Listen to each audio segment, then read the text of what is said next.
موت کے ڈر سے کیا ہم علی چھوڑ دیں، موت کے ڈر سے کیا ہم علی چھوڑ دیں، موت کے ڈر سے کیا ہم علی چھوڑ دیں۔ بسم اللہ سے متعلق پیش کریں گے۔ قرآن کے 114 سورے ہیں اور بسم اللہ قرآن میں 114 مرتبہ اللہ نے نازل کی ہے۔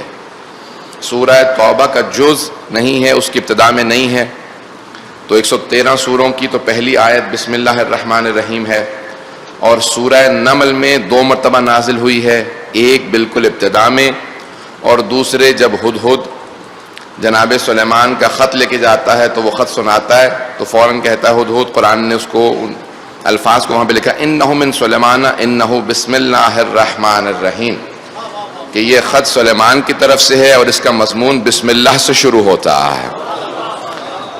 تو بسم اللہ نئی آیت نہیں ہے، یعنی صرف قرآن سے مخصوص نہیں ہے، گزشتہ انبیاء کو بھی اللہ نے بسم اللہ عطا کی تھی، لیکن اللہ کو اتنی پسند ہے یہ آیت کہ اللہ نے قرآن میں نہ صرف یہ کہ نازل کی بلکہ پہلی آیت بنائی، اور نہ صرف یہ کہ پہلی آیت بنائی بلکہ 114 مرتبہ قرآن میں رکھا۔ تو اس آیت کی خاص اہمیت ہے، بہت زیادہ اہمیت ہے۔ اب یہ قرآن میں آیات فَبِأَيِّ آلَاءِ رَبِّكُمَا تُكَذِّبَانِ سورہ رحمان میں اللہ نے آیت کو دہرایا ہے، اور بہت سی آیات ہیں جن کو آیات کو اللہ نے دہرایا ہے۔ دہرانا بعض اوقات علم کی کمی کی علامت مانا جاتا ہے، تو اللہ نے کیوں دہرایا؟ دہرانے کی وجہ کیا تھی؟ وہ علیم و خبیر ہے، وہ سب کو علم عطا کرنے والا ہے، اس کے ہاں علم کی کمی نہیں ہے، وہاں تصور ہی نہیں کہ علم کم ہو، تو پھر دہرایا کیوں؟ تو اب امام معصوم نے فرمایا ہے کہ لفظ انسان 2 اس کی وجہ لکھی گئی ہیں، انس سے بھی ہے، نسیان سے بھی ہے۔ انس یعنی انسان محبت پسند کرتا ہے، ہر انسان محبت کا بھوکا ہوتا ہے، چاہتا ہے دوسروں کے ساتھ رہے، تنہائی پسند نہیں ہوتا، تو اس لیے ان سے ہے۔ اور دوسری جگہ پہ ہے کہ نسیان سے ہے، نسیان یعنی بھول جانا، جو بھولتا زیادہ ہو اسے تذکر کی زیادہ ضرورت ہوتی ہے۔ عربی میں تذکر کہا جاتا ہے یعنی دہرانے کی، بار بار یاد دہانی کی ضرورت ہوتی ہے، تذکر کہتے ہیں یاد دہانی کو۔ تو اللہ نے آیات کو دہرایا نہیں ہے بلکہ یاد دہانی کرائی ہے۔ جس طرح سے والدین بعض اوقات ایک پیغام کہہ چکے ہوتے ہیں دیر سے مت آنا، پھر بچہ دیر سے آتا پھر دہرا دیتے ہیں، پھر دہرا دیتے ہیں، یہ کم علمی کی علامت نہیں ہے بلکہ محبت میں پیغام کی اہمیت کو سمجھانا بہت ضروری ہوتا۔ تو اللہ نے انسان کو تذکر دیا، دہرایا، یاد دہانی کرائی کہ یہ پیغام خاص اہمیت کا حامل ہے، اسے بار بار پڑھنے کے بعد اپنے آپ کو یاد دہانی کراتے رہنا کہ یہ پیغام بہت زیادہ اہمیت کا حامل ہے۔ سننا پسند فرمائیں گے؟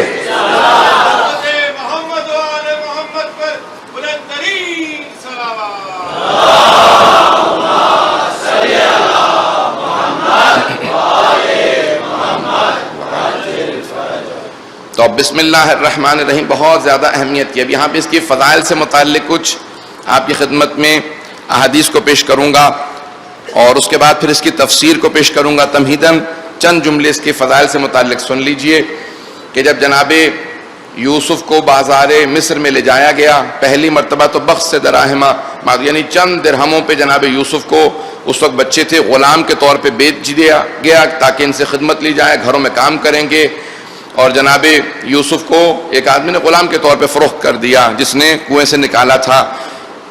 اب جب دوبارہ اعلان کیا گیا کہ کائنات کا جو سب سے خوبصورت بچہ ہے اسے دوبارہ فروخت کیا جائے گا، تو بہت بڑے بڑے بادشاہ، بہت بڑے بڑے رؤساء، اس زمانے کے لوگ جمع ہونے لگے، اور بہت سے لوگ کہتے تھے، جیسے عزیز مصر نے کہا کہ میرے اولاد نہیں ہے، جب اتنا خوبصورت بچہ ہوگا میں اسے اپنا بیٹا بنا لوں گا، اپنا وارث قرار دوں گا۔ سب لوگ پہنچ گئے، غور سے سنیے گا اس بات کو۔ وہاں پہ ایک بہت بوڑھی لاچار خاتون جو فقیر تھی وہ بھی پہنچ گئی، پوچھا کیا بات ہے، اس بچے کے لیے آپ کیوں آئی ہیں؟ بادشاہوں نے فیصلہ کیا ہے کہ یوسف کے لیے بولی لگائیں گے، اتنا اتنا سونا لے کے آئے ہیں، اتنے جواہرات لے کے آئے ہیں، آپ کی تو باری نہیں آئے گی، آپ کیا لے کے آئی ہیں؟ کہا کہ میرے پاس کچھ دھاگا ہے یا کچھ اون کا گولا ہے، بس اسی کو یوسف کی خریداروں کے لیے میں چاہتی ہوں کہ میرا بھی نام لکھا جائے۔ تو کہا کہ جب آپ نہیں خرید سکتی تو آپ آئی کیوں ہیں؟ کہا صرف یہ چاہتی ہوں کہ جب لوگ فہرست تیار کریں کہ یوسف کے خریداروں میں کس کس کا نام تھا تو وہاں میرا بھی نام آ جائے. تو مجھے کہہ لینے دیں کہ اگر ہم مجلس پڑھتے ہیں تو یہ نہیں سوچتے کہ ہم ذاکر حسین ہیں. ہم اس نیت سے پڑھتے ہیں کہ جب روز قیامت امام حسین کا ذکر کرنے والوں کی فہرست آئے گی تو ہم کہیں گے کہ اس فہرست میں ہمارا بھی نام تھا. تو اب اس محبت سے، اس عقیدت کے ساتھ لوگ جناب یوسف کو دیکھتے تھے. بل ہوا ملک کریم، ان یہ کوئی فرشتہ ہے جو زمین پہ نازل ہو گیا. تو معصوم فرماتے ہیں کہ ایک مرتبہ ایک آدمی نے کہا کہ اس بچے کو ترازو میں رکھ دو، دوسرے پلڑے میں سونا رکھ دو، جتنا سونا رکھ دیا جائے گا وہ میں قیمت ادا کروں گا. اتنا سونا مسلسل رکھا جاتا رہا. سونا سب سے مضبوط دھات ہے، سب سے وزنی دھات ہے.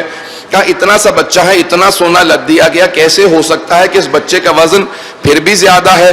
تو گزشتہ انبیاء کی کتابوں پہ علم رکھنے والا وہاں پہ کوئی عالم موجود تھا. اس نے کہا ہو نہ ہو یہ بچہ کوئی نبی ضرور ہوگا.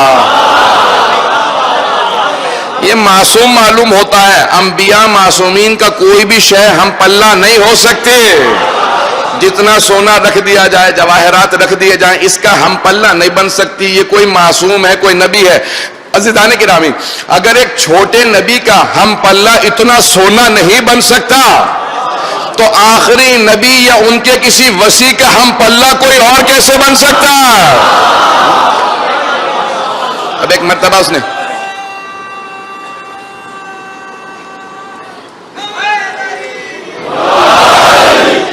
عزیزان گرامی، اس عالم نے کہا کہ اس سونے کے اوپر بس ایک کاغذ رکھ دو. کہا اس کاغذ پہ کیا لکھا ہو؟ تو کہا اس پہ صرف لکھ دو بسم اللہ الرحمن الرحیم. صرف بسم اللہ لکھ دو. کا کاغذ پہ بسم اللہ. جب اتنا سونا ہم پلہ نہیں ہو سکتا، کا سونا کبھی بھی معصومین کا ہم پلہ نہیں ہوتا. کلمات الہی، اللہ کی اس آیت کو لکھ دو. کلمات الہی، اللہ کا نام لکھا ہوگا تو خود بخود وزن اس طرف بڑھتا چلا جائے گا جہاں اللہ کا نام لکھا ہوگا. تو بسم اللہ الرحمن الرحیم کو لکھا گیا اور سونے پہ رکھا گیا. وہ وزن خود بخود بڑھنے لگا. تو جناب یوسف نے مسکرا کے دیکھا، کہا تو پہلا آدمی ہے جسے تھوڑی سی میری معرفت ہے. گرامی، تاریخ یہ ہے کہ ائمہ علیہ السلام نے کہا بسم اللہ کی اہمیت کو سمجھو. ہر کام سے پہلے بسم اللہ ضرور پڑھو. گھر سے نکلنے لگے تو بسم اللہ الرحمن الرحیم پڑھیں. توجہ ہے لوگوں کی میرے ساتھ. گھر سے نکلیں بسم اللہ الرحمن الرحیم. کھانا کھانے لگیں بسم اللہ الرحمن الرحیم. گھر میں دوبارہ داخل ہوں کہیں بسم اللہ الرحمن الرحیم. کتاب کھولیں کہیں بسم اللہ الرحمن الرحیم. معصوم فرماتے ہیں اتنی عادت بنا لو کہ تمہاری عادت ثانیہ ہو جائے. کہو بسم اللہ الرحمن الرحیم، اللہ کے نام سے ہر چیز شروع کرتا ہوں. کا جو عادت بنا لے گا، روز قیامت جب فرشتے اس کے نامہ اعمال کو اس کے ہاتھ میں دیں گے تو جیسے ہی فرشتے اس کے ہاتھ میں دیں گے وہ نامہ اعمال کو کھولے گا، کہے گا بسم اللہ الرحمن الرحیم. کہ اتنی عادت بنی ہوئی ہوگی. امیر مومنین فرماتے ہیں جیسے ہی نامہ اعمال کو بسم اللہ کے ساتھ کھولے گا تو پڑھتا چلا جائے گا، کہے گا اس میں کوئی غلطیاں نہیں لکھی، میرے گناہ نہیں لکھے. فرشتوں واپس آؤ، کسی اور کا نامہ اعمال دے دیا، میرے گناہ بہت زیادہ تھے، اس نامہ اعمال میں کوئی گناہ نہیں ہے. تو فرشتے پلٹ کے کہیں گے ہم غلطی نہیں کرتے. اللہ نے کہا جو میرے نام سے اپنا نامہ اعمال کھولے اس کے گناہوں کو محف کر دینا، میرے نام کے ساتھ گناہ باقی نہیں رہتا. اپنی عادت بنا لیں بسم اللہ. بچوں کو عادت ڈالیں کہ ہیں ہمیشہ بسم اللہ الرحمن الرحیم. عزیزان گرامی، اس کی عادت اتنی بنا لیجئے کہ انسان خود بخود احساس کرنے لگے کہ ہر کام سے پہلے، یہاں تک معصوم فرماتے ہیں اتنی عادت بنا لو کہ گناہ سے پہلے کہنے لگو بسم اللہ الرحمن الرحیم. پھر خود بخود سوچنے پہ مجبور ہوگے ارے اللہ کے نام سے گناہ کرنے والے ہو، خود بخود گناہ سے بچنے لگو گے. معصوم نے اتنی باریکیاں پیش کی. بسم اللہ کو اپنی عادت ثانیہ بنا لو کہ ہر کام پہ.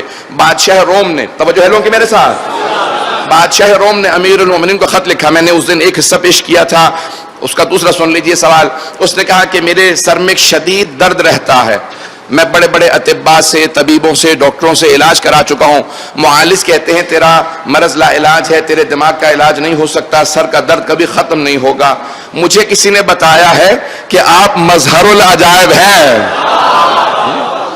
اگر ہو سکے تو مجھے کوئی علاج بتائیے کہ میرے سر کا درد ٹھیک ہو جائے، میرے بہت زیادہ شدید درد ہوتا ہے.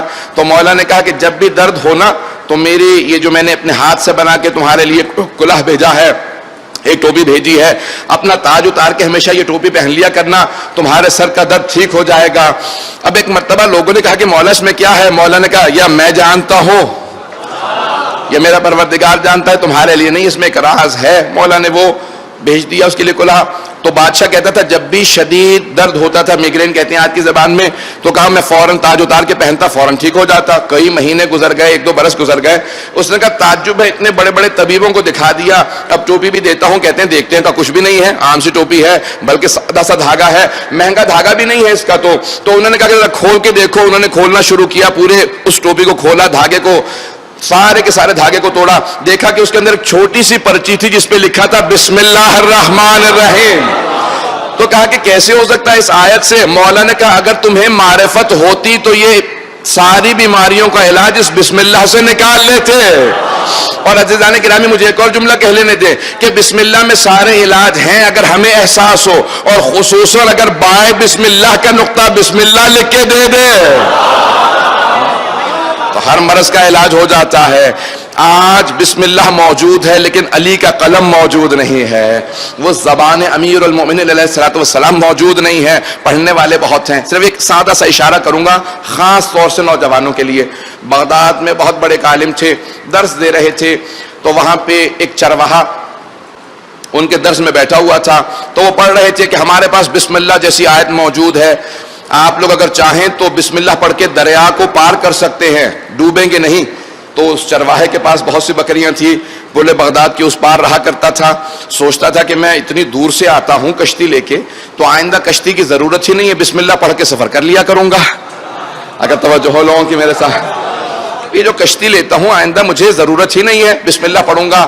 اور ایک مرتبہ دریا کے کنارے کھڑا ہوا، کہا بسم اللہ الرحمن الرحیم، پاؤں رکھا، چلتا ہوا فرات کو پار کر کے بغداد سے فوراً کازمین میں داخل ہو گیا۔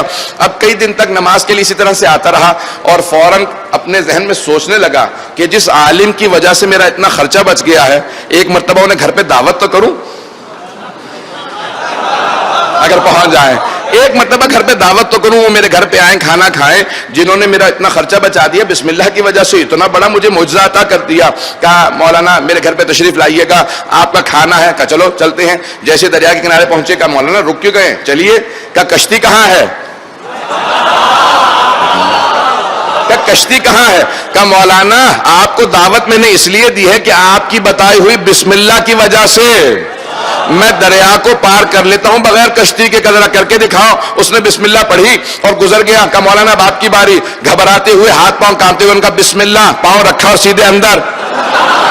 تو فوراً باہر نکلے، کہا میں تو ڈوبنے والا تھا۔ کہا کیا بات ہے مولانا، آپ کے لیے بسم اللہ کام نہیں کر رہی، میرے لیے کام کر رہی ہے۔ کہا تیرا عقیدہ پختہ تھا،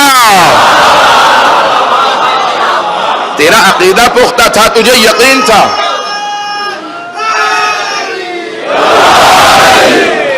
تیرا یقین اتنا پختہ تھا بسم اللہ پہ، تجھے شبہ نہیں تھا، تیرے ذہن میں شک نہیں تھا، تیرے لیے کام آ گئی۔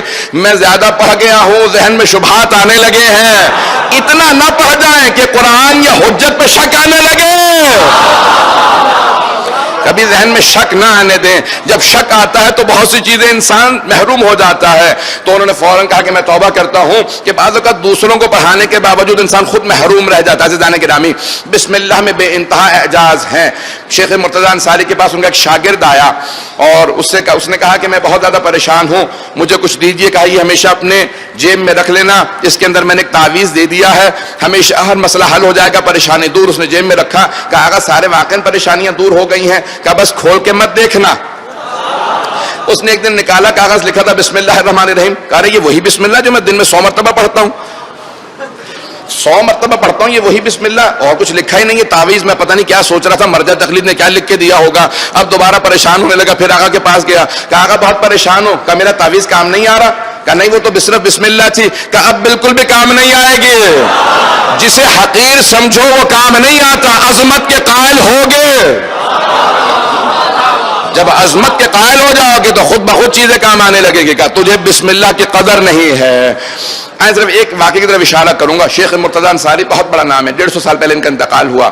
ان کا ایک شاگرد آ کے بیٹھتا تھا، یہ سارے میں صرف نوجوانوں کی خاطر خاص کر اشارے کر کے تیزی سے آگے بڑھ رہا ہوں۔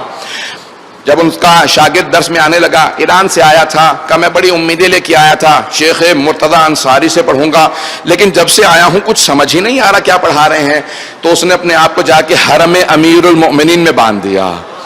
کہا مولا میں تب تک نہیں اٹھوں گا آپ کے حرم سے، آپ باب مدینۃ العلم ہیں، جب تک آپ کی طرف سے مجھے کوئی اشارہ نہ ملے کہ مجھے شیخ کا درس سمجھ میں آنے لگے گا. ایک دن گزر گیا، لوگ کہنے لگے کہ تمہیں کمزوری محسوس ہو رہی ہے، کب تک نہیں کھاؤ گے، کب تک نہیں پیو گے، اٹھو. کہا کہ نہیں، میں کھاؤں گا نہیں، پیوں گا نہیں جب تک کہ مولا کی طرف سے کوئی اشارہ نہیں ملتا. جب 2 دن گزر گئے، تیسرے دن بہت زیادہ غنودگی آنے لگی، کمزوری کا احساس کرنے لگا، باندھے ہوئے اپنے آپ کو زری سے بیٹھا تھا کہ اچانک کشف کی مکاشفے کی حالت میں آیا. محسوس ہونے لگا کہ جیسے ذریعہ مقدس سے کوئی نور اٹھ رہا ہے. اس نے نور اٹھتا دیکھا. اچانک اس نور نے کان میں آنے کے بعد کہا بسم اللہ الرحمن الرحیم. اس نے فوراً اٹھ کے بیداری میں دیکھا کہ ہاں مجھے مولا کی طرف سے اشارہ ملا ہے. فوراً درس میں آیا. اب نہ صرف یہ کہ درس سمجھ رہا تھا بلکہ درس میں اشکال بھی کر رہا تھا، سوالات بھی کر رہا تھا. سارے شاگردوں نے کہا آقا اب تک تو بالکل گونگا بنا بیٹھا رہتا تھا، اب اتنا زیادہ بولتا ہے کہ سارے ہمارے جو درس کا اس نے بالکل ماحول خراب کر دیا ہے، اب ہم بھی سوچ نہیں پاتے کتنا بولتا ہے، کتنے سوالات کرتا ہے. تو کہا کہ زیادہ پریشان ہونے کی ضرورت نہیں ہے، میں اس کو ایک مرتبہ جانے کے بعد ایک پیغام دے دوں گا، سب کچھ ٹھیک ہو جائے گا. آقا درس سے اٹھے، ممبر سے اترے، کان میں کچھ کہا اور گھر چلے گئے. جب وہ چلے گئے تو یہ کانپ رہا تھا. لوگوں نے پوچھا کیا بات ہے؟ کہ کچھ بات نہیں ہے. اگلے دن سے ماحول بالکل ٹھیک ہو گیا. ہر روز آتا تھا، بالکل خاموشی سے درس سنتا چلا جاتا، کبھی کبھی خاموشی سے جا کے سوال کر لیتا. تو لوگوں نے، شاگردوں نے پوچھا علماء نے کون سی ایسی بات کہی ہے شیخ مرتضی انصاری نے کہ تو نے سوالات بند کر دیے؟ کہا کہ شیخ نے میرے کان میں کہا ہے کہ جس نے تیرے کان میں بسم اللہ پڑھی ہے نا، اسی امام نے میرے کان میں فاتحہ پڑھی ہے. کہ اسی امام نے میرے کان میں فاتحہ پڑھی ہے.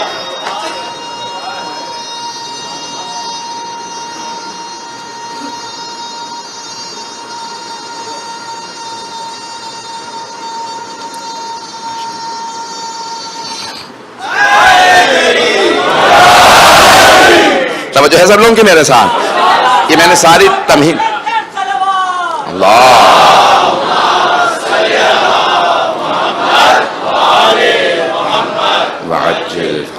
وقت تیزی سے گزر رہا ہے، مجھے تفسیر کو پیش کرنا کہ جتنے واقعات پیش کر رہا ہوں عزیزان گرامی آپ کو بسم اللہ کی فضیلت کا احساس ہو.